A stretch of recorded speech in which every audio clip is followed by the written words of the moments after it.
Hey folks, this is One for the Road, a John Caldwell podcast exploring Mississippi highway issues and infrastructure challenges. Here there's one person and one voice standing up for the road you travel, the road less traveled, the road in most need, and ultimately the road ahead. Each episode we will shed some light on the who, what, when, and why mysteries that leave many of us scratching our heads, searching for better answers. This is Commissioner John Caldwell. Thanks for listening to One for the Road. Episode 1. Pit bulls, mallards, and potholes. Well, it's past time for Mississippi to make our infrastructure a priority. During this episode, I'll address a few key issues. First, our commission organization, and finally, our unique maintenance challenges that have us chasing potholes. I love working as your elected commissioner. The official long title is Northern District Transportation Commissioner, originally created as State Highway Commissioner, and more affectionately known as Road Commissioner to some.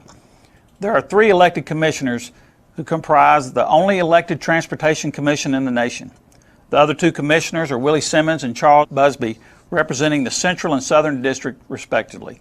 Our commission system is one of the closest things to a corporate model in government, with 3 commissioners serving similar to a board of directors, and our executive director appointed by the commission serving as the CEO, running the day-to-day operations of MDOT. There are obvious differences. For one, the publicly elected commission comes with wide-ranging public expectations, well beyond that of a typical corporate board. Also, the restrictions placed on the commission and our director are very different from the corporate world. Most of our money has strings attached and legal limits set by the legislature. That's a topic for another day. Still, our system more closely resembles a business model than other departments in state government. I work for you, representing over 1 million people in North Mississippi. The 3 transportation districts were originally divided by Supreme Court districts and strictly by population with no regard to infrastructure. So subsequently, the Northern District has a larger disproportionate share of lane miles and bridges than the other districts, along with nearly 100,000 more people than the Central District, thanks to the recent population trends. More people, more counties, more municipalities, and more road miles equates to more needs. Sadly, it is not historically equated to more money. So statewide shortfalls in transportation have impacted us most heavily. We are seeing firsthand what years of an underfunded highway system will do or not do, and the outlook is getting worse. Over 6,000 highway miles are currently in poor condition statewide, and over 3,000 of those are in North Mississippi. They won't fix themselves. Thankfully, our state highway bridges fare better than our roads. With 5,815 highway bridges, only 162 are rated in poor condition. However, half of those are in North Mississippi. The big projects have been mostly dormant for years. They are called capacity projects, like adding additional lanes of traffic and building bypasses to increase capacity. This commission has revitalized that capacity program, getting key projects off the shelf and underway. Funding shortfalls have this commission again considering whether that building program can or should continue. Another One for the Road podcast will soon address that and other sorts of projects in greater detail. Typically, it is the daily road maintenance and storm response, or lack of it, that will get everyone's attention. At MDOT, good people do good work from day to day, somehow overcoming our lack of manpower and money, but there are limitations to what they can do. Those physical limits are more pronounced when put under stress. While most reasonable people agree and understand that everything takes time and money, most people want someone else to wait and the money and attention to be put on them. That dynamic is universal and not limited to highways. Pit bulls, mallards, and potholes have one thing in common: passion. Passion, enthusiasm, and emotion with personal attachment. It can motivate folks for action, for better or worse. If you believe pit bulls are bred to attack and kill, or if you have a loved one that's been a victim, you're passionate. If you're a pit bull owner who thinks that their breed's behavior is simply a matter of training, then you're just as convinced. We don't want to start that discussion today, but the battle between the 2 sides is commonly understood as a passionate one. Mallards, on the other hand, are associated with a local deep-seated obsession, duck hunting. A friend of mine in the state legislature put it this way: "We can spend millions of dollars," he said, "and not hear word from anyone. But one time we discussed changing duck hunting season and received 1,000 emails. And duck hunters pay plenty for their passion without missing a beat. Doesn't matter how many states, hunting license costs, duck stamps, hunting camp costs, fancy duck blinds, gear. The passion is real. So what about potholes? Of course, everyone knows they exist. Everyone understands that hundreds and hundreds can pop up across our highways. Everyone understands they'll be fixed eventually, usually in short order. However, no one really wants to pay another penny for it. After all, it's just routine maintenance, until it's not. Hit a big one and tell me how your perspective changes. Let your teenage daughter blow a tire and the passion becomes real. When your granddaughter's on the side of the highway in the dark in the cold rain calling for assistance because of a pothole, all rationale goes out the window. That's the level of passion I'm talking about.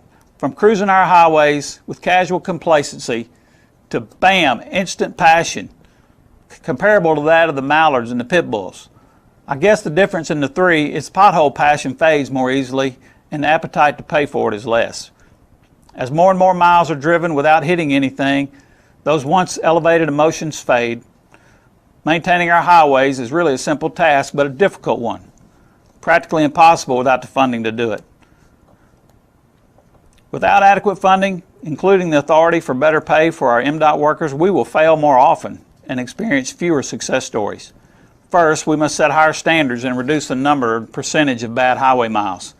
We will always have deteriorating surfaces, but repaving efforts must be accelerated.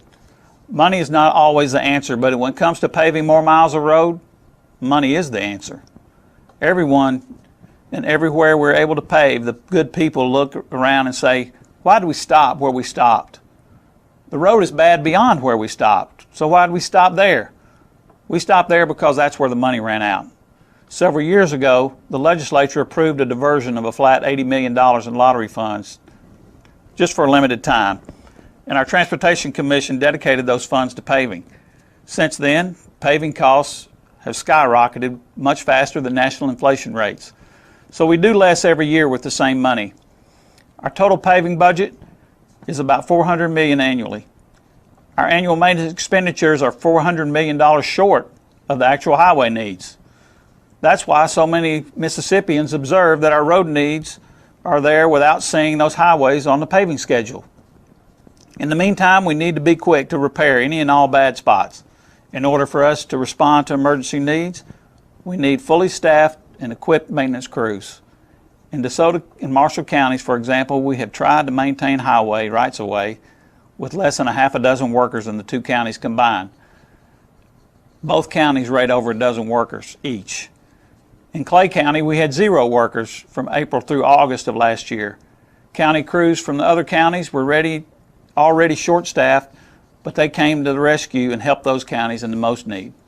So part of the solution of our staffing problems is not a mystery. The Mississippi Department of Transportation pays new maintenance workers about $12 an hour, while our competition is paying about $20 an hour. It will take legislation to address that.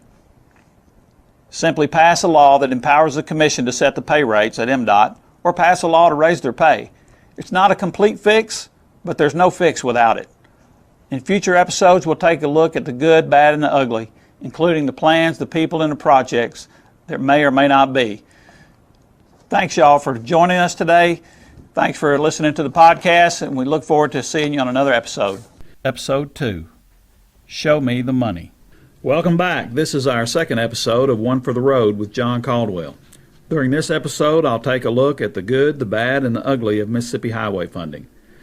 How can we have money for a $300 million project, but not enough for your $7 million project? That's a fair question, and I've asked myself that a time or two. So in the world of the good, the bad, and the ugly, we'll first look at the good. Much is done right. Mississippi balances our state budget every year. Likewise, MDOT balances our transportation budget. There are no half-finished bridges being built to nowhere in Mississippi. Our projects and priorities mostly make sense. Sound fiscal policies and sensible money management are extremely important. Audits and reviews of our spending and budgeting have yielded solid results. That's especially encouraging in a world full of mismanagement and dishonesty. We can be proud of a long track record of good public stewardship. MDOT manages an annual budget of just over $1.4 billion. up slightly after hovering around $1.2 billion for years. The revenue source for that is our excise tax on fuel, 18.4 cents per gallon federal and a share of the 18.4 cents per gallon state. Other special funds and fees and special allocations round out a fairly tight budget. Conservative policy and an open book approach to public business serves us well and continues at MDOT. In recent years, we've aggressively managed that budget. We've done so through a worldwide pandemic followed by a surge of inflationary pressures. Our MDOT families face the same pandemic and today experience the same inflation as everyone else. Our employees, contractors, and suppliers worked diligently throughout the COVID lockdowns and limitations. Everyone who felt the impact of the pandemic also felt and still feel the pressures of inflation. Everyday maintenance was sustained and practically uninterrupted, although limited by manpower and money. 24/7 storm response kept bridges and roads open. Bridge replacements and priority highway projects within our revitalized capacity program continued across the state. Also good is a renewed collaboration between our legislature, our governor, and our commissioners. The conversation is slowly getting right. However, some communication gaps still exist. We're still working at bridging those gaps. So that's the good. Good money management, good people doing good work, and we're still working at ways to improve our results. Now the bad. It takes money to fix roads, and we don't have enough. The more roads that need fixing, the more money we need. It really is that simple. The fact that more road repairs and more construction projects require more money is irrefutable. No fussing, cussing, tantrums, or debate changes that. It's not politics or scientific theory. It's basic math and common sense. And we need more common sense in every aspect of state government, especially here and now. Frankly, inflation guarantees that it will cost us more money to simply keep doing what we have done in our recent past. Increased costs of labor, increased costs of materials, increased costs of equipment, increased costs of contractors, not to mention the increased public demands for better everything, from reflective stripes, audible stripes, smarter traffic signals, wider lanes, wider shoulders, smoother rides, increased weight limits for roads and bridges. The list is long and growing. We've done a lot with a little, but doing more with less is not realistic. So we look for more. Our $1.4 billion budget is a lot of money, but MDOT had a $1.33 billion budget way back in 2016. That was 9 years ago. You heard that right. Our 2025 budget today is only slightly higher than our budget from 2016. Just keeping up with simple inflation should have taken us to at least a $1.8 billion budget today. More targeted calculations that include fuel, asphalt, or labor would move the MDOT budget to $2 billion just to keep up with inflation. We are and have been well short of that. Over that same 9 years, our highways will have actually been shorted somewhere between $2.5 to $3 billion of what should have been modest inflation adjustments from state and federal funds. Yes, nearly $3 billion with a B. That's real money shortfall. During COVID, our budget was even reduced to a 10-year low of $1 billion. Since that dip, our budget has steadily increased to reach our current yet unimpressive record high budget. Our primary annual revenue increase came from the federal infrastructure bill and not state money. President Biden is quick to point out that he's provided more money than ever. But don't get too excited. We've not recovered from the 9-year lag behind inflation, nor have we reached anything close to a comparable spending power of yesterday's dollars. State officials also tout the same more money than ever tagline, while omitting the same inflationary numbers that reduces our spending power. It's what I call a misleading truth. So yes, we finally reached a point where we can say we have more money than ever, but we actually have less spending power than we did 60 years ago, or even 30 years ago, or 10 or 5 for that matter. We just can't pretend that inflation just started or that it doesn't matter to our highways today. Obviously, we're not able to build the Eisenhower interstate system with our current federal dollars. We can hardly repair what we have. Likewise, we're not able to build a 4-lane highway system. We can't even repair the ones that were built with the 87 money or properly fix and maintain our 2-lane highways and bridges for that matter.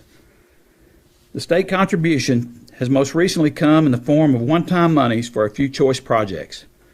Both of the last 2 years saw the legislature put the lion's share of money into huge capacity projects costing hundreds of millions of dollars, leaving smaller and mid-sized projects still searching for more.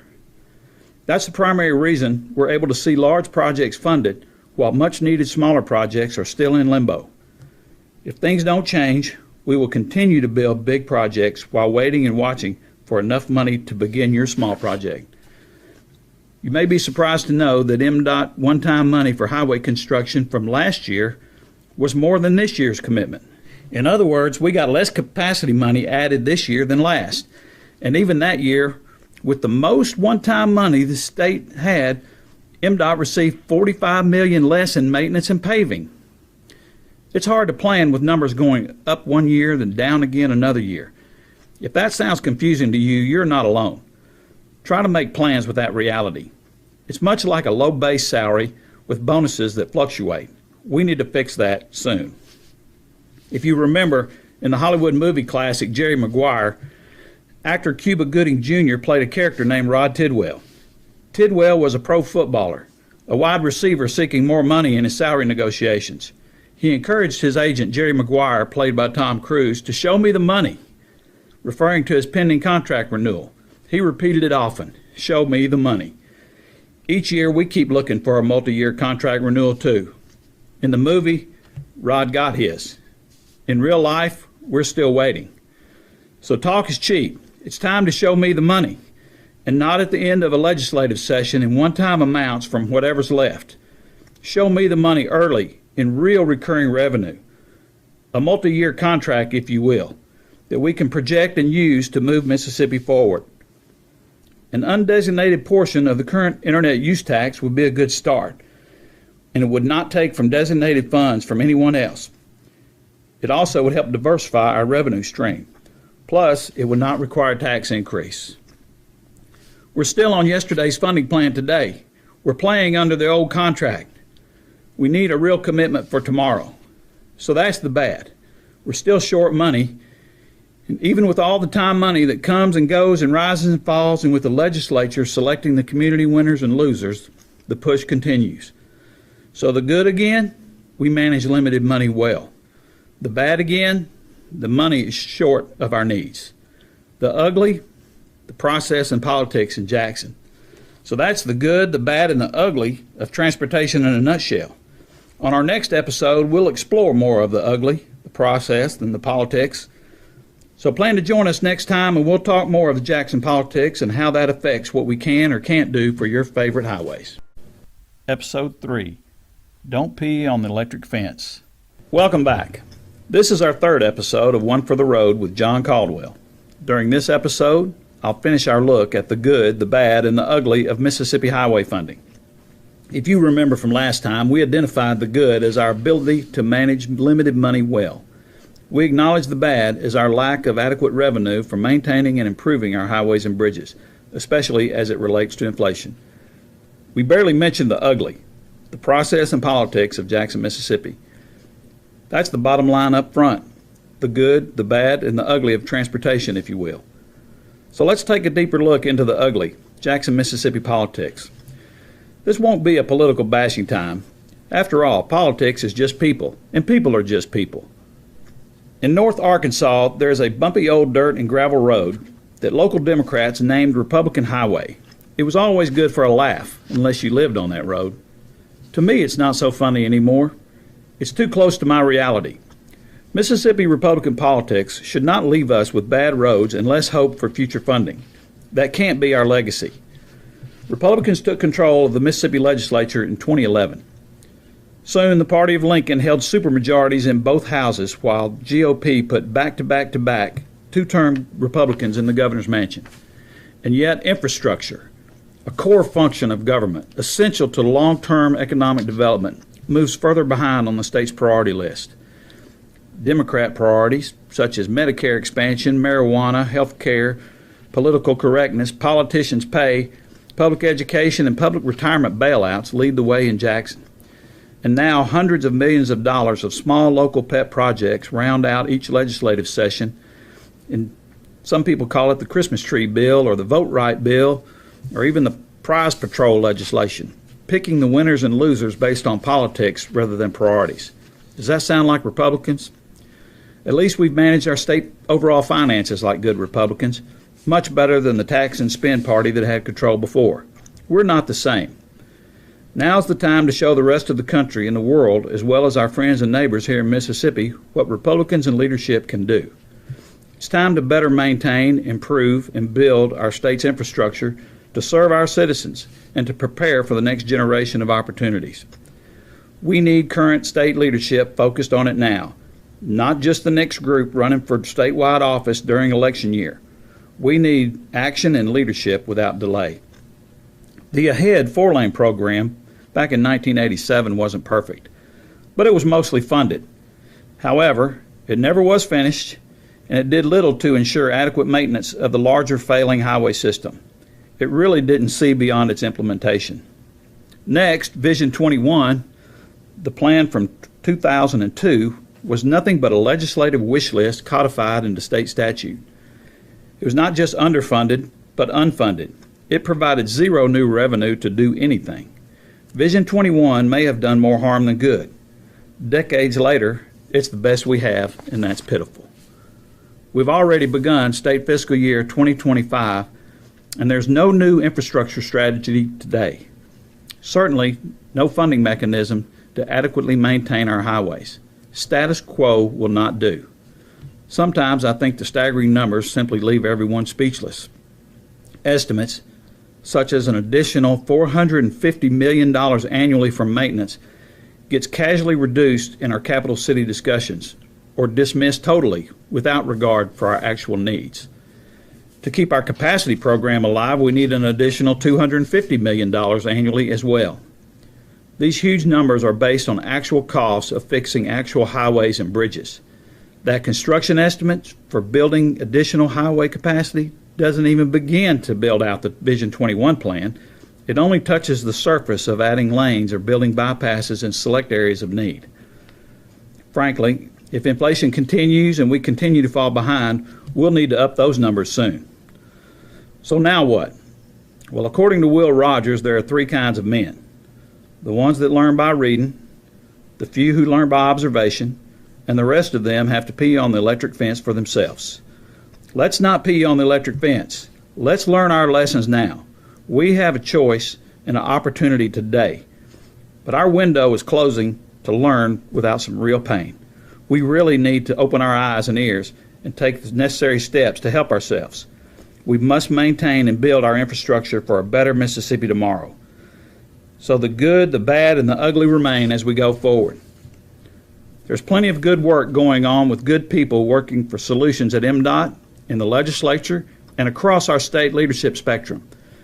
The bad news of funding shortfalls leave much needed work left undone. It's basic math and common sense as to why we're losing ground. We simply don't have what it takes to do all that needs to be done. Finally, the political hurdles to overcome the bad are ugly. President Eisenhower overcame at the national level decades ago. It's time that we overcome the ugliness at the state level and move forward. It's pretty ugly that the only state infrastructure plan in my lifetime were done prior to Republicans taking the reins. The last and only partially funded highway program was AHEAD in 1987. The next legislative effort, the Vision 21 plan from 2002, is a disaster, unfunded from the start, and has basically expired. We are beginning our 2025 fiscal year now with no real legislative plan and no revenue to support a plan. That leaves us with little more than hope. Hope that we can prevent a pending crisis. Yet hope is not a course of action. Real action needs to overcome the politics that currently strangles our state government. Young and old, red and yellow, black and white, conservatives and liberals all agree that our highway infrastructure needs better maintenance. There seems to be a widespread understanding and willingness to provide more funding, but we seem more determined to fight and endure the ridiculous and unnecessary friction created by divisive and costly pet political priorities unrelated to highways. It's high time Mississippi puts infrastructure first, and we deal with the good and the bad and the ugly surrounding this core function of government. Thankfully, the good, our people and policies are in place, and we do very well with limited money. The bad can be overcome if we start now finding recurring revenue. We don't expect or need it all at once, but we should and do expect more than we've been getting. Ultimately, we need to set aside the ugly political infighting and focus on the one thing on which we all agree: Mississippi roads. Thankfully, we have made some real strides in spite of our challenges. As I look across the Northern District, we have paved many of our worst roads, repaired or replaced many of our bad bridges. Hundreds of millions of dollars were focused on our greatest needs. Over $1 billion have been placed under contract this year alone. Now, we take those highways and bridges for granted. We drive them without a second thought. They are no longer the worst of the worst. Sadly, we have a new and growing list of worst roads and deficient bridges. They need our attention. On our next episode, we'll look at some of those specific roads and bridges that give us cause for concern. We'll also dig deeper as we search together for creative solutions. Thanks again for listening. Episode 4, Free Cadillacs in North Mississippi. Welcome back. This is our 4th episode of One for the Road with John Caldwell. During this episode, I'll look at some of North Mississippi challenges and introduce some possible solutions to our most common problems. East to Alabama, north to Tennessee, west to the Mississippi River into Arkansas, southward to Mississippi's 22-county Central District. North Mississippi reaches far and wide. The 3 transportation districts were created with no regard to highway infrastructure. Our districts, by law, match our Supreme Court districts, which were based on population. But even that has changed. North Mississippi now has nearly 100,000 more people than the Central District. 33 counties comprise Mississippi's unique Northern District, and yes, that is an 11-county disparity between the 2 transportation districts. That's 55 more county supervisors needing help with highways and bridges. North Mississippi also has 6 more counties than the Southern District, with 56 more municipalities than the Southern Third.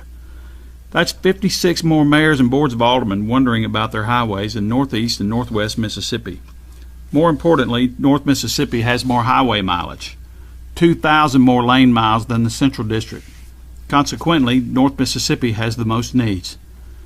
Perhaps more surprisingly, North Mississippi has 1,600 more poor lane miles of highway than the Southern District.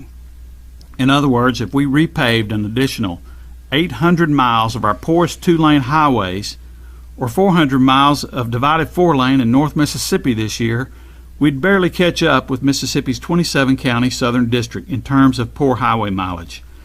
And just in case you're wondering, there are no plans ready or monies in hand to pave 400 miles of 4-lane highways in North Mississippi. I'd say something should be done to correct that.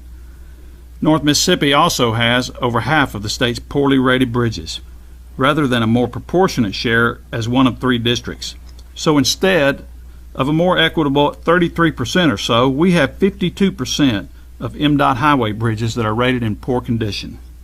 Regrettably, the money is split more evenly than our district lines. So how do we reach such a disparity?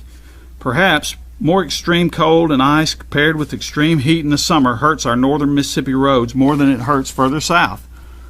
Poorer roads in that scenario would then be impacted much greater by water and ice, heat, and traffic than a better road.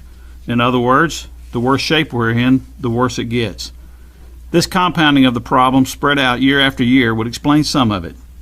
Some blame it on decades of prejudice against us or a general lack of political interest in North Mississippi from our statewide leaders. And there can be some of that too. Others may say it's just the natural ebb and flow and everything comes out in the wash. Not so sure about that. A higher cost per mile of asphalt and a shorter paving season than the rest of Mississippi has been mentioned as a contributing factor as well. Theories abound as to why North Mississippi highways are well behind in maintenance. Even so, it will not improve on its own, and it's more complicated than that, and yet so simple. Receiving equal parts of maintenance and asphalt overlay monies for an unequal number of road miles is more of a problem, and it's been that way for decades. Seriously? 2,000 more lane miles than the Central District, but an equal share of paving money? And 1,600 more poor lane miles than the Southern District, but an even split in asphalt? Really? Data-driven decisions should be made immediately to correct the bureaucratic political formula that created this decades-long disparity. It's just not right.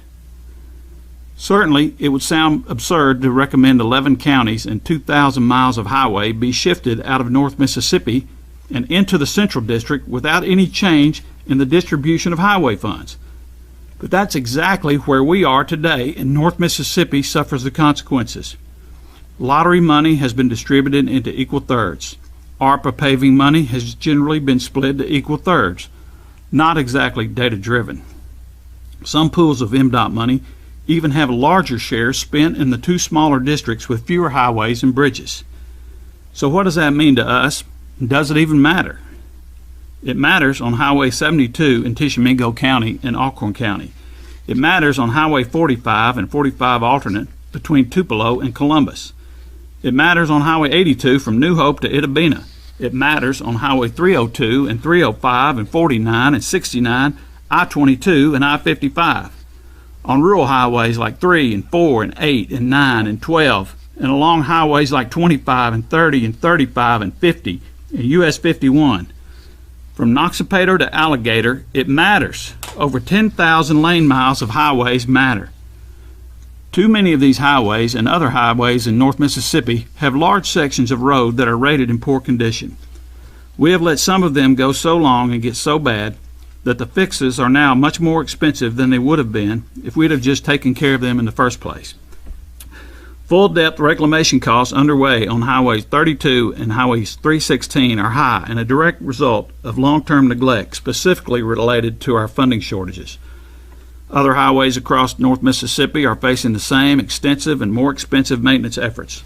In some areas, for our citizens to get a smooth ride, it may be cheaper just to buy all the county residents Cadillac Escalades rather than fix their highways. But while free Cadillacs in North Mississippi may be a good punchline for a laugh, it's hardly a solution. Even a simple increase in revenue doesn't fix the lopsided distribution that leaves those of us in North Mississippi feeling slighted. We should expect no less than a proper share of paving money focused on bringing every transportation district, every region, and all of our taxpayers up to the same standard. That can be done inside the walls of MDOT with a more data-driven approach, and I for one am hopeful. We strive for that already, and we're doing some of it. We've even made a little progress. We've seen a noticeable improvement in paying attention to the numbers. We can do better, and I believe we will. We have to. As the old saying goes, you can pay me now or pay me later. Paying later implies paying a lot more. That has proven to be the case over and over. Maybe we're a victim of our own success. We've done a lot with a little to hit the hot spots. Recently, some of our highest traffic highways have been resurfaced in Horn Lake, Columbus, Corinth, Tupelo, Saltillo, Clarksdale, Louisville, Kosciuszko, Pontotoc, Houston, Calhoun City, and so many others. But there are new and old hot spots and highways still needing our attention, too many to list. While revenues lag, our highway work lags with it. It's more than a smooth ride, it's a matter of public safety.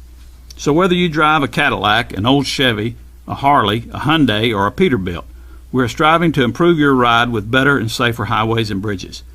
To put it bluntly, we need more money statewide, and a greater share in North Mississippi for sure. We need it immediately, but it won't happen automatically. It will take a systematic approach, and it will take time. It will take a concerted effort with a chorus of voices that includes yours. We need business leaders, churchgoers, school bus drivers, soccer moms, grandmas, farmers, and truckers to let your voices be heard in a positive way, encouraging our state leaders at every turn. Funding shortfalls and inequities are leaving Mississippi highways in serious need, especially in North Mississippi counties. Thankfully, we're getting things done. Frankly, we're getting a lot done. Still, our highways and bridges are crumbling at a rate faster than we're fixing them. Patience may be a virtue, but avoidable delay is insufferable and costly. In our next episode, we'll take a look at the 7 deadly highways in North Mississippi and things being done to save lives on a seriously restricted and imbalanced budget. Episode 5, 7 Deadly Highways. Welcome back. This is our 5th episode of One for the Road with John Caldwell. During this episode, I'll take a look at 7 deadly highways in North Mississippi.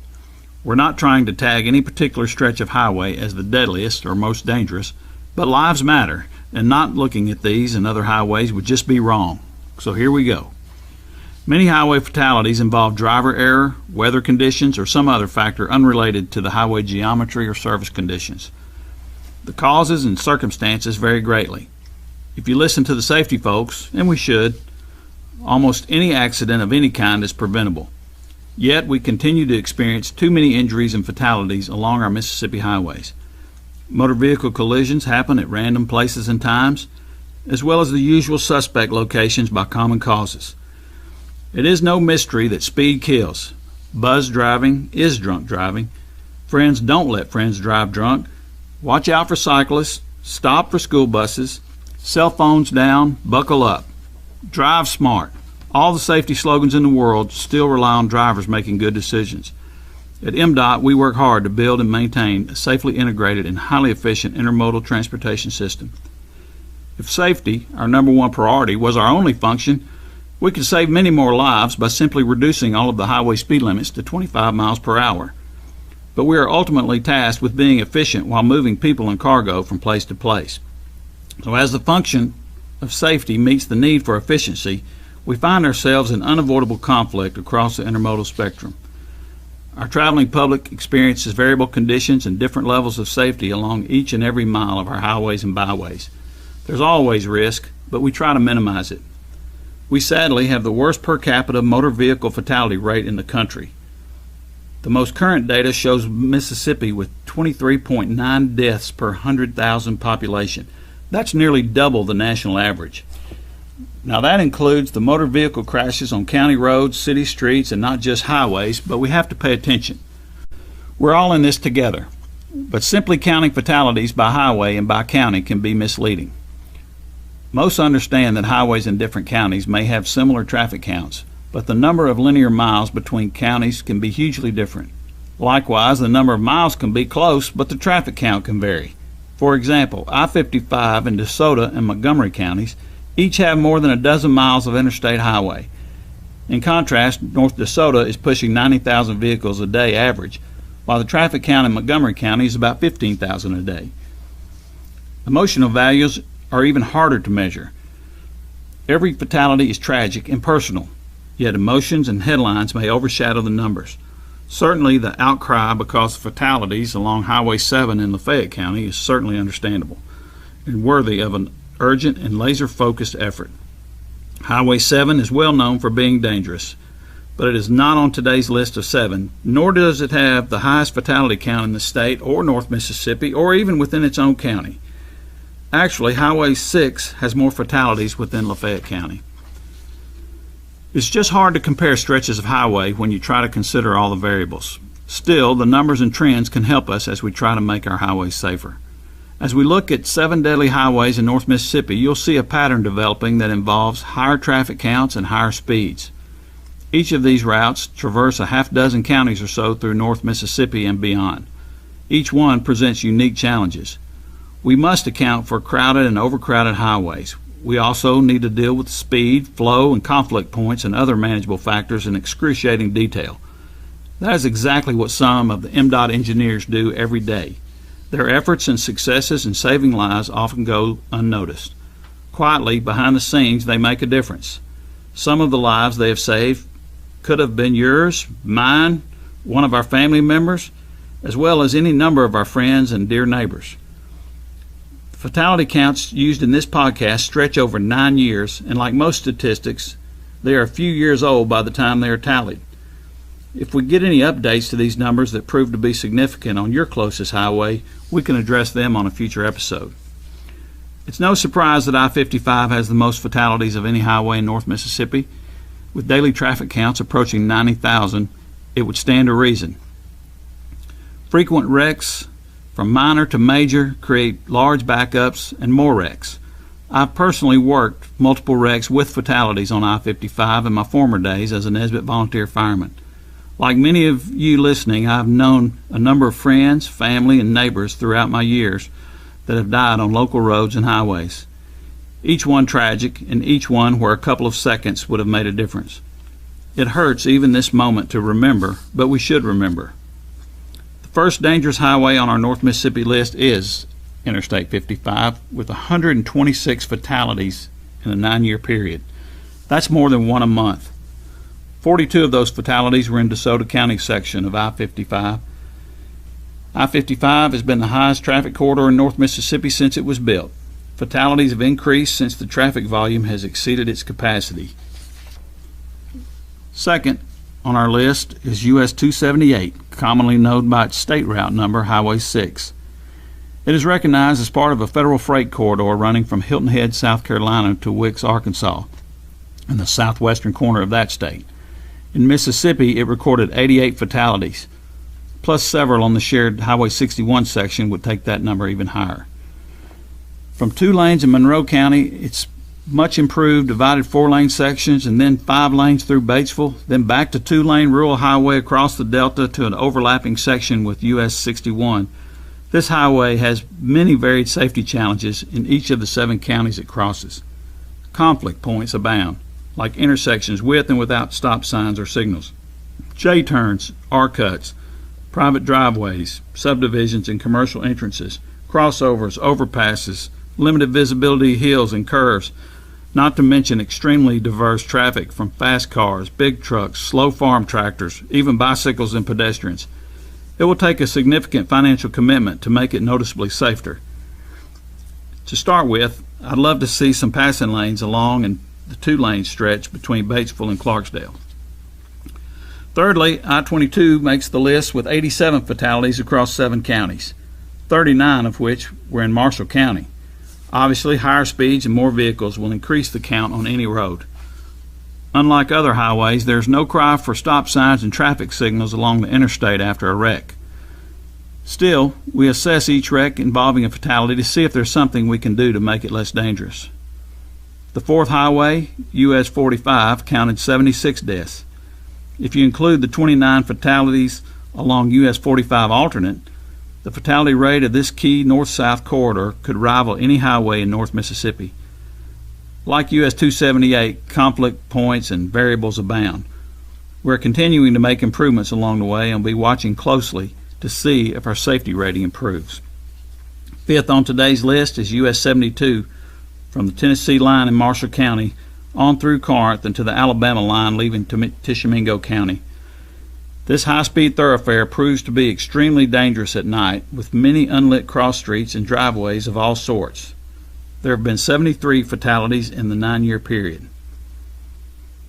6th on today's list is US 82 with 71 fatalities. From central Alabama, passing west past the W through Starkville and MSU to the front door of Mississippi Valley State and then on through the Mississippi Delta and across the river into Arkansas, US 82 is a key federal highway component to Mississippi's 4-lane network. Lastly on our list of 7 deadly highways in North Mississippi is Mississippi 4 with 50 fatalities, 26 of which have been in Tate County. From Highway 3 in western Tate County, meandering across 7 counties to Tishomingo, ending at Highway 25 in the town of Dennis, this 2-lane highway has seen several improvements with more on the way. Lowering fatality counts means saving lives. Other North Mississippi highways with sadly notable 9-year totals: Mississippi 302 with 49, Mississippi 15 with 48 fatalities, US 61 with 48, US 51 with 46, and Mississippi 7 with 39. If these fatality numbers seem staggering, they are. Mississippi ranks worst nationwide. We can't eliminate risk, but we can reduce it. We can do better, we should, and we will. Our risk mitigation efforts and our safety program is very active. In another episode, we'll look at some of the ways we're actually making our highways safer. Episode 6, From Potlucks to Coffee Shops. Welcome back. This is our 6th episode of One for the Road with John Caldwell. During this episode, we'll get off the road and onto the right-of-way. So why aren't our highways prettier? Concrete curbs and gutters, gravel shoulders, grassy ditches, weeds, riprap. Do we plant trees, trim trees, or remove trees? Yes, we do. Cut grass, spray chemicals, or both. Cut late and save the milkweed for the migration of the monarch butterflies. Or cut early and often. Swath cut, spot spray. Use local crews and our own equipment, or use contractors. Fire up the mowers, graders, tractors, weed eaters, sweepers, and blowers. Is it a beautiful tree canopy over the highway or dangerous limbs ready to fall at any moment? I guess that depends on your perspective. When is enough enough? When have we failed? Gone far enough or gone too far? Start those conversations at a church potluck or in the local coffee shop, and you'll hear plenty of opinions. Everyone has an opinion on right-of-way maintenance or lack of it, whether they express it well or not. Opinions even vary within our own MDOT family. Everyone may not fully agree, but everyone wants what is best. It's different on a low-traffic rural highway or a high-traffic entrance into a city. Yet a certain level of acceptable service should be expected and delivered across the board. So why can't MDOT and the Commission just keep the grass cut? Let's talk about the grass, or should I say grasses, plural, and weeds along with different soils and slopes. From the coastal meadows to the pine belt, to the central prairie and the Mississippi Delta, and across the bluffs to the Mississippi Hill Country. The soils, climate, and vegetation differs, presenting MDOT a number of challenges along our highways. Depending on temperatures, timing, and rainfall during any given year, those challenges can be exacerbated, and successful actions one year can appear to be mistakes in another year. Some rights-of-way are obviously easier to deal with than others. One size doesn't fit all. A simple fix in one place could create problems somewhere else. For example, we can't spray the same chemical at the same time in the same way on every roadside in Mississippi and expect the same result. It's just not the way this works. Over 30,000 lane miles of highway run through and by our cities and towns, as well as out to and back from a host of rural communities. Every road mile has some measure of right-of-way for us to contend. Typically, folks assume highways have the same amount of right-of-way. They don't. Right-of-ways can be nearly zero with only prescriptive easements, which barely allow for required maintenance, or tens of feet, or even hundreds, usually measured from the center line. Some places there are right-of-way markers or fences. Other places those limits are indistinguishable without a proper map and measuring device. Maintaining the sides of our highways year-round is certainly a challenge. So let's address the challenge head-on. Step number one is crucial. The first of two ways to improve our rights-of-way is to hire more workers. Too many counties are short in number and experience. Counties that once boasted a dozen or more employees are operating daily with less than half a dozen. Too much equipment sits idle for too long without people to operate. Yes, a big part of the first step is to hire more MDOT workers. 2 counties, each with 12 positions to fill, have limped along with less than 4 workers for each of the last 6 years or more. Another county recently had 0 workers from April to August across the full summer maintenance cycle. Today, that county and others are still severely short-handed. It's impossible to maintain highways with little or no manpower. It may not sound significant when the MDOT shop in your county drops from 9 to maybe 6 workers. But a 33% reduction like that makes a huge difference in day-to-day operations and capabilities. We can't fix that anytime soon with our starting pay between $12 and $14 per hour. Yes, you heard that right, $12 to $14 per hour. It's actually closer to 12, but small increases are still on the way, and we do everything possible to get new hires moved up the ladder. Sizable payroll deductions, which include mandatory retirement contributions, reduce the take-home pay of any of our newest and lowest paid hourly workers to a ridiculously low level. It will take legislation to fix it, or legislation to enable the Commission to fix it. Either way will do, but not fixing it is unacceptable. It's an absolute must. Then it will take time to build back our crews along with their skill sets. Hiring is hard enough. Keeping them on the job once they are skilled and proven may be even harder. So if any of you want more and better grass cutting, more and better limb cutting, better shoulders and culvert maintenance, or any other right-of-way improvements, please tell your legislators to up the starting pay for our MDOT maintenance workers so hiring and keeping more of them will be possible. We can't and won't improve our day-to-day performance with fewer and fewer maintenance employees while facing more and more demands. Raising starting pay for new hires is just the first step, but a necessary one. Secondly, we can utilize contract labor for more of our scheduled maintenance, like grass cutting, along with large, time-consuming projects like clearing large stands of trees or difficult-to-reach limbs stretching for miles across our highways. We're already doing more of that, but it eats away at our already tight district maintenance budget. We sometimes work with contractors to help them with safety or hauling or whatever we can to keep the prices down. Contracting for any maintenance is limited by the funds available. It's also limited by purchasing laws. Just money and more contractors can't solve it. Contractors are not available at a moment's notice 24/7. So we're back to the first part of the two-part solution, which is to increase the starting pay for our frontline workers. It's not an either-or proposition. We need both to make a real difference. Whether we hire it out to contractors or do it ourselves, we're fortunate in most places if we can get rights of way mowed successfully 2 or 3 times a year. Trees and limb work is years behind schedule. Roadsides will never be manicured from late April to mid-September like your lawn.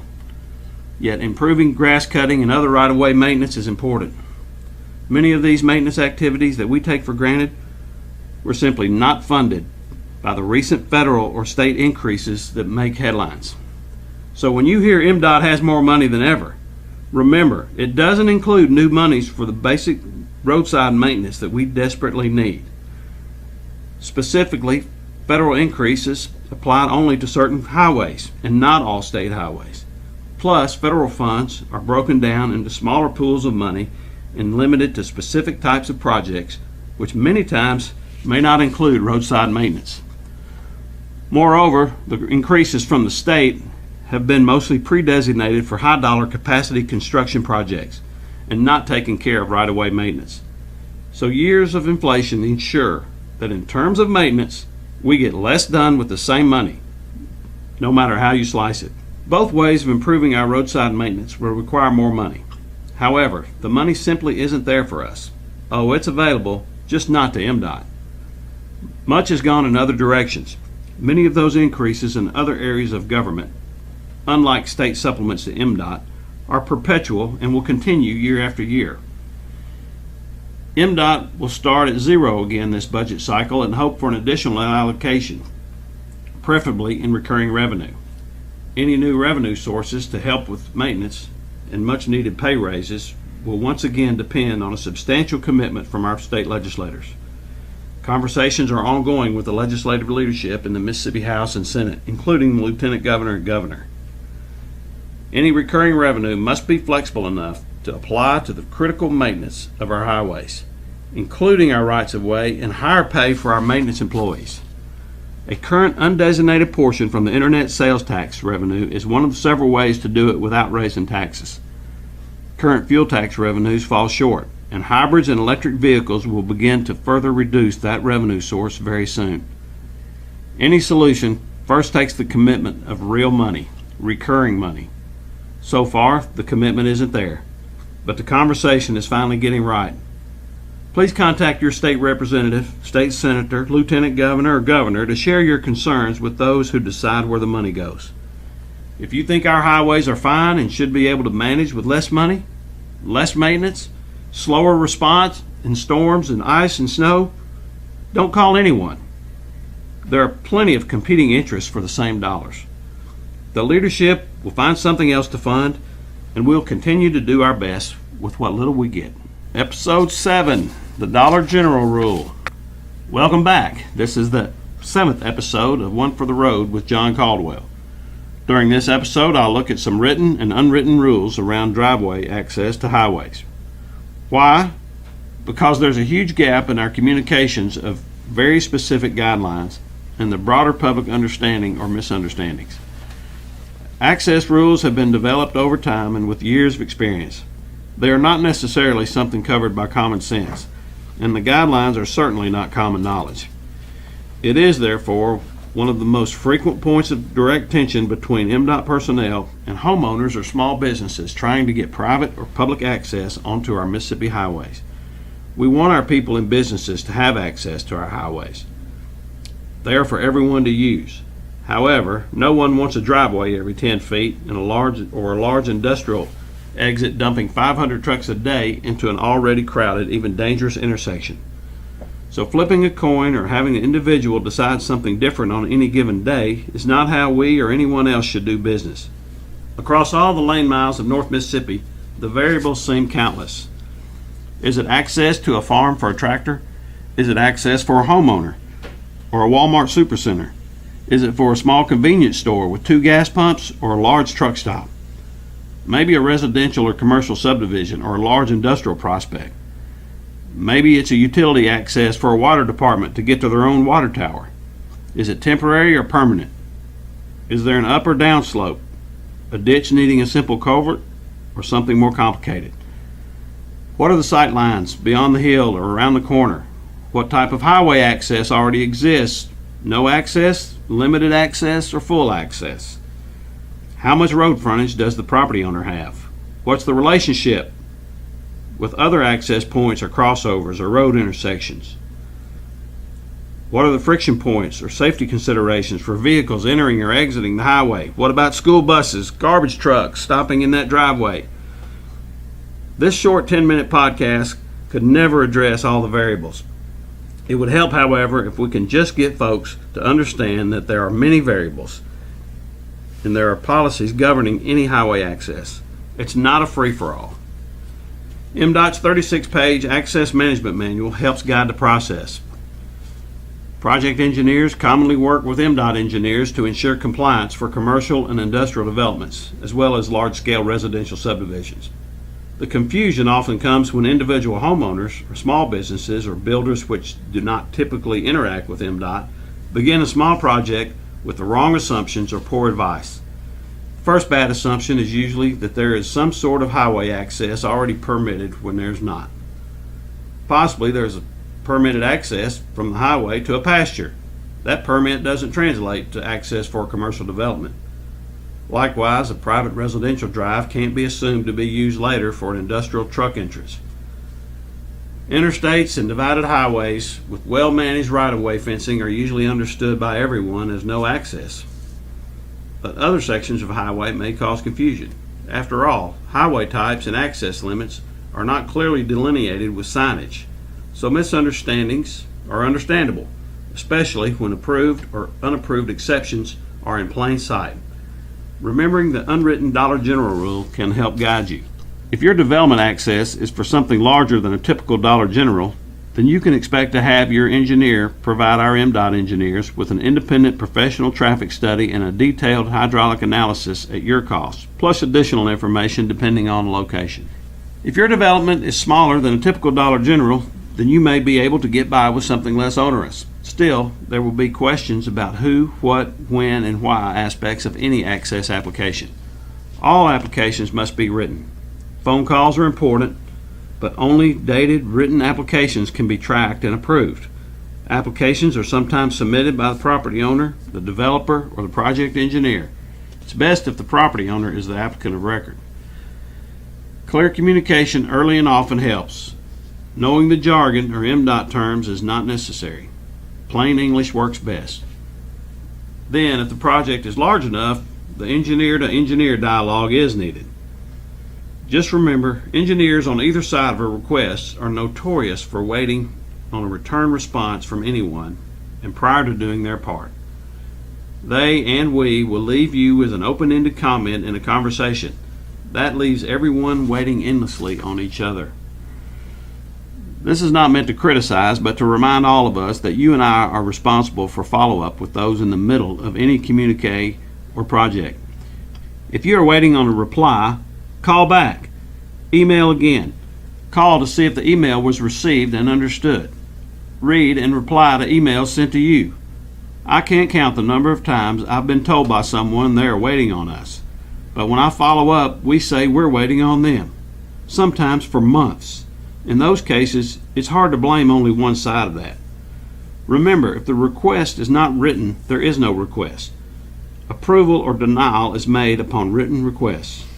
We all have certain personal and professional responsibilities, and two-way communication is key. Highway access, denial, access control, and limits are just more places in my world where safety and functionality collide.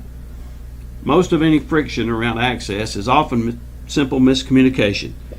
It is nearly always good people with conflicting interests and different understandings. Once a driveway is determined to be a legitimate, approvable possibility, the detailed requirements placed on the approval can be costly, sometimes even prohibitive due to budget constraints of the applicant. Some highway access points, whether private drives or public roads, could require applicants to build turning lanes, acceleration or deceleration lanes, and more, from gravel or simple paved flares at the end of a narrow drive to the additional lanes or million-dollar traffic signals. I've seen most extremes in the few years I've been your commissioner. Does anyone really think that access is or should be the same onto a county road versus a 2-lane rural state highways like 330 or 341, or 5-lane highways inside city limits like parts of 72 or 302, or divided highways like 82 and 45? Every situation is unique, but the Access Management Manual is applied as consistently as humanly possible. There's no way that a 36-page policy can cover the endless variables that present themselves to our team on a daily basis. So we continue to respond the best we can to all requests and approve what's approvable. Your understanding is much appreciated as always. Sometimes we forget that everyone doesn't know our rules or our terminology. We also forget that many applicants are doing this for the first time on a state highway. Even we rely heavily on our engineers that deal with it every day on our behalf. If the confusion mounts, or if you ever feel like no one is listening or understanding, call either one of my offices in Tupelo, Batesville, or Jackson. All right, episode 8. You can't handle the truth. You want answers? I think I'm entitled. You want answers? I want the truth! You can't handle the truth! Son, we live in a world that has roads, and those roads cost money and have to be built and repaired by men with guts. Who's going to do it? You, Lieutenant whatever? I don't think so. I have a greater responsibility than you can possibly fathom. You weep for highways, but you curse the solution. You have that luxury. You have the luxury of not knowing what I know, that investing more recurring money in state highways, while expensive, will save lives. And my existence, while grotesque and incomprehensible to you, saves lives. You don't want the truth because deep down in places you don't talk about at parties. You want me on the roads. You need me on the roads.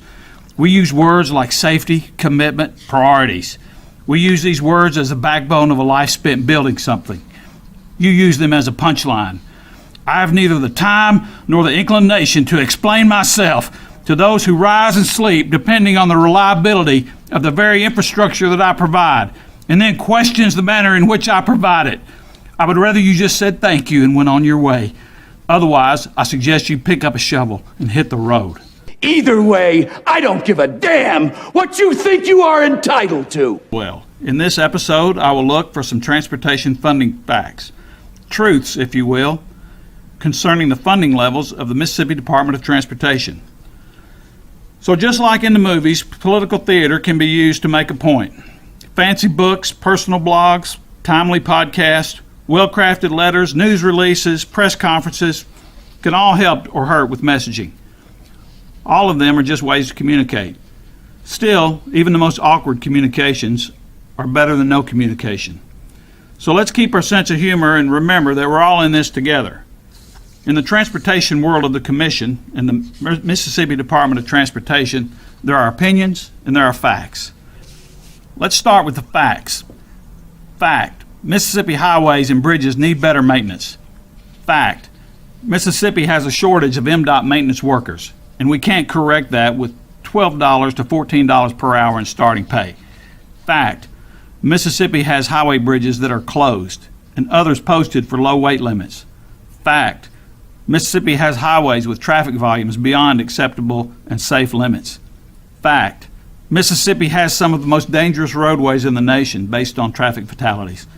Fact: MDOT had a $1.33 billion budget way back in 2016. Fact: after 2016, MDOT budgets dropped. MDOT's budget dropped down to 1.0 and change in FY 2021. Yes, that's a $250 million budget drop from 2016. Has anyone even been told that our budget dropped like that? Fact: the Mississippi State budget is fatter than ever with a huge rainy day fund and monstrous back-to-back-to-back surpluses. Fact, MDOT's 2025 budget today is up to $1.44 billion, the highest ever, but up only $110 million compared to 2016. You heard that right, up only $110 million compared to 2016. Budget shrinkage from 2016 until now totals a compounded $800 million drop from then until now.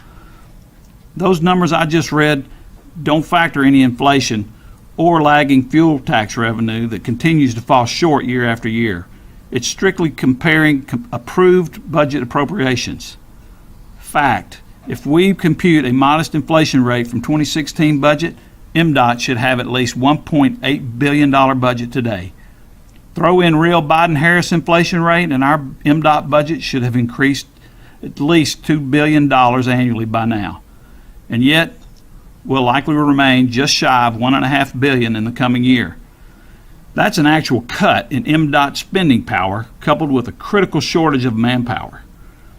Fact, budget shrinkage combined with today's inflation will have shorted MDOT over $1 billion of real investment and improvements over the last 9 years. So those are the cold hard facts. Is it any wonder that we're clamoring for more recurring revenue or struggling to maintain our highways and bridges? The facts are ugly. Setting facts apart from opinion can be tricky. Opinion. Some think MDOT has enough money already to do what is needed. Opinion. Some think it will work itself out. Opinion. Some think it's complicated. Well, we don't, it won't, and it's not. Maintaining and improving our highways and bridges must become a statewide priority. The truth, if you can handle it, is that our highways can't be improved with good looks and charm. It takes money. It takes a growing revenue stream rather than a shrinking one. It would be better if it was a more diversified revenue stream, even from some of the state's existing revenue sources rather than new taxes. The Commission isn't powered to levy taxes anyway. We don't have the authority to raise the starting pay of our lowest paid frontline workers. We can and should, however, explain and quantify our immediate and long-term needs.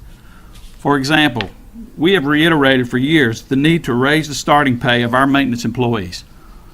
While starting pay is thankfully up over 20%, $12 an hour still doesn't compete in today's labor market, especially when more pay scales starting around $18 an hour and more are all over the place. MDOT has always been transparent concerning the projected cost of maintaining our highways. We have shared our concerns and needs verbally and in writing time and time again with the Governor, Lieutenant Governor, the House, the Senate, and our constituents. For at least 5 years now, we have used the same figure of an additional $350 million annually for basic highway maintenance. That same figure with inflation would need to be adjusted annually, growing to $460 million in 10 years. And that assumes that there's not a drop in fuel tax revenues or more runaway inflation. We have used the figure of $1.4 billion in yesterday's dollars to build a key portion of the capacity list from the unfunded Vision 21 plan authorized by state legislature over a decade ago. More recently, we have used the figure of an additional $250 million per year to revitalize that capacity construction program, but we still limit our plans to only the top tier from that list. Besides not being adjusted for inflation, that number leaves too many promised projects unfunded. We never complete, propose, or even calculate the full project list with all the combined costs, including inflation, because frankly, most people can't handle the truth. Episode 9, the 3 R's: roundabouts, red lights, and R-cuts. Welcome back. This is our 9th episode of One for the Road with John Caldwell. During this episode, I'll talk about issues and modern engineering solutions at highway intersections. It's not uncommon to hear concerns about highway intersections. After all, that's where the accidents happen most often. That's where the frustration is when the red light is too long and traffic backs up, or maybe where a signal is needed or wanted or not needed.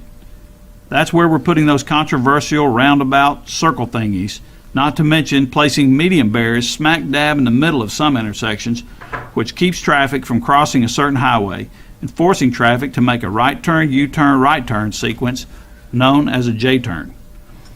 Sometimes Those median barriers have turn lanes cut into them, allowing left turns from the main highway, but still no cross traffic. That's nothing more than a modified J-turn, referred to as an R-cut. Mention the installation of a fancy new roundabout and watch the local social media explode with lovers and haters, with the haters being the most vocal. All we need is a four-way stop, they'll say, or just hang a traffic light and call it a day, why don't you? Not so fast. Regrettably, roundabouts, red lights, and R-cuts all cost time and money.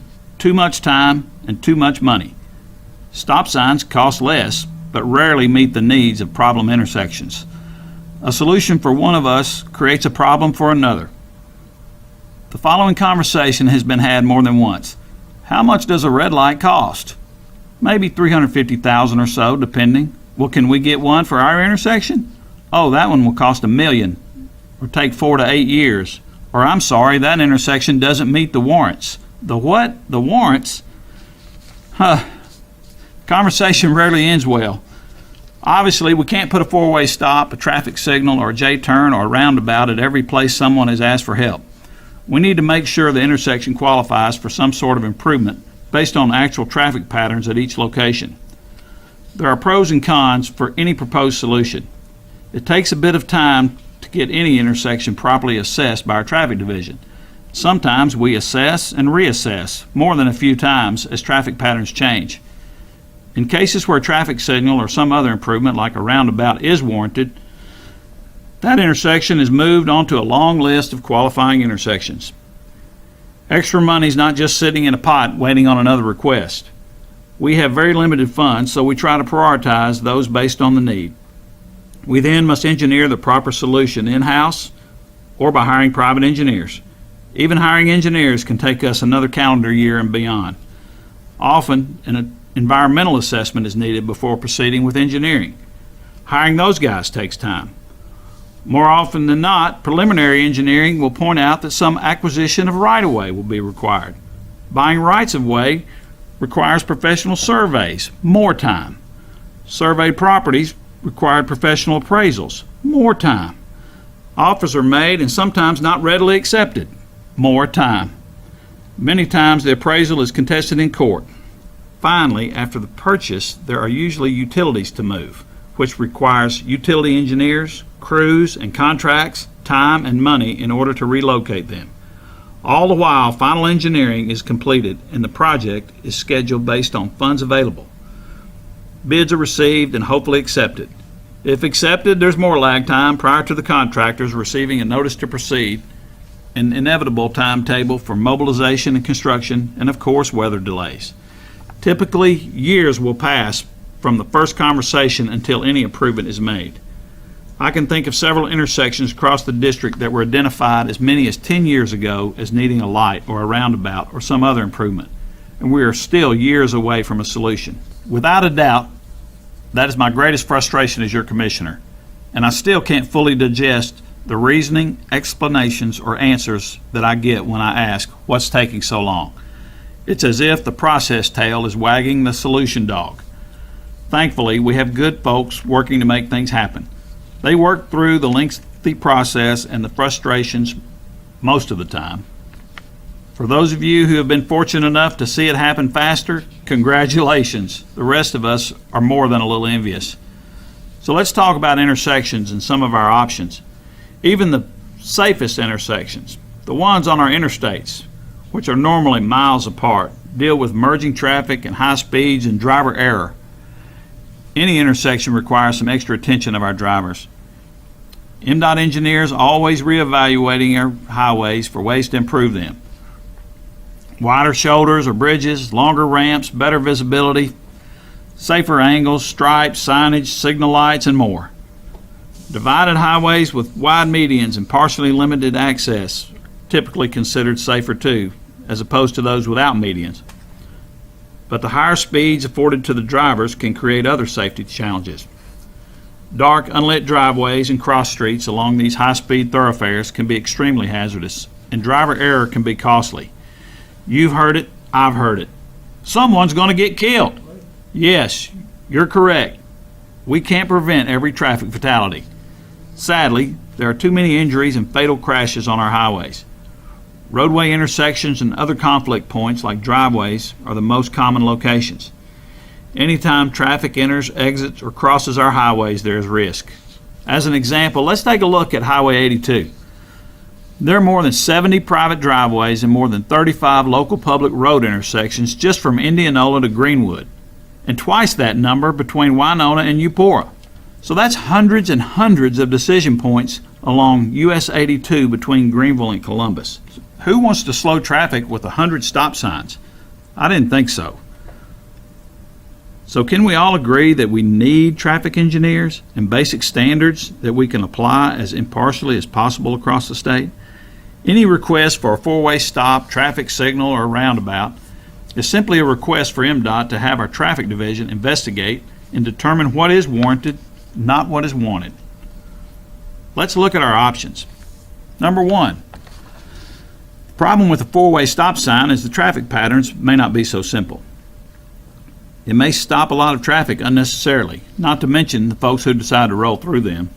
Then folks ask for flashing red lights above the intersection and flashing approach signs, and problems continue. If one intersection gets a four-way stop, their neighbors ask for the next intersection to get one too. Number two, R-cuts and J-turns also have their fair share of critics. They can certainly be an inconvenience, although the numbers indicate they do save lives. It's longer and more difficult for the cross traffic, but ultimately safer. Number three, traffic signals. They're in high demand and very popular until they're installed. It seems everyone wants the green light and no one wants the red light. Computers and cameras help us manage lighting sequences, timing, turn arrows, and the like, but computers have been known to fail and traffic patterns change. Number four, roundabouts. They're the closest thing we have to everyone getting a green light, or should I say a yellow light. Simply yield to traffic already inside the roundabout and merge in and exit as you're able. In other words, you take a right turn in, you take a right turn out. There's no other options when you're in a roundabout. It's a right turn in and out. How simple is that? Even a child can understand. Still, some intersections rate stop signs, some don't. Some rate traffic signals, and some of those require additional turn lanes, right-of-way, utility moves, and more to install lights safely. J-turns and R-cuts can keep traffic flowing and provide noticeably safer intersections. And yes, even the dreaded and celebrated roundabouts have a place in our system to improve our highway safety. It all begins with a phone call. That phone call could be yours. Just be patient. Everything takes time and money. But please know that your feedback is priceless and appreciated. Episode 10. Make Mississippi Highways Great Again. Episode 10. Make Mississippi Highways Great Again. Welcome back. This is our 10th and final episode from the first season of One for the Road with John Caldwell. During this episode, I'll get out of my lane just a bit. National politics reached a feverish pitch this year. The campaign seems to have taken longer than getting a highway turn lane built or a traffic light approved. But sadly, those two things actually take longer than a political campaign or a full presidential election cycle. Nationally, transportation infrastructure was not even close to the top 10 hot-button issues. Neither highways nor multimodal transportation were listed in the top 10 or even 20 issues of the top presidential candidates. Just look at their websites and you'll see what I'm talking about. It wasn't the top issue on the minds of voters either, if you believe opinion polls. Transportation is simply not the flavor of the day. Maybe it's because there's no immediate crisis or pending doom. In the pay me now or pay me later world, it seems everyone wants to pay later. Still, nearly everyone demands improvements now. Absent a disaster of epic proportions, transportation will never rival some of the politically charged issues in terms of national attention, or even our state's hot-button issues for that matter. And yet transportation is interwoven into all our lives. Heck, you or they couldn't even have gotten to a Trump rally or some leftist protest site without transportation. The economy was number one, and other top issues traded places up and down the political priority list, depending on your age, gender, political leanings, education, income levels of those wanting to express their opinions. The list goes on and on. Issues like energy, democracy, national security, Supreme Court picks, immigration, health care, gun violence, rights of women, rights of life for the unborn, taxes, education, crime, housing, Social Security, and Medicare got batted around a bit. Other issues got some attention, like debt and deficits, tariffs, child care, long-term care, climate, civil rights, freedom, safety, justice, human trafficking, illegal drugs, especially fentanyl, which overtook opioids on the top of the substance abuse conversation, got a fair share of discussion.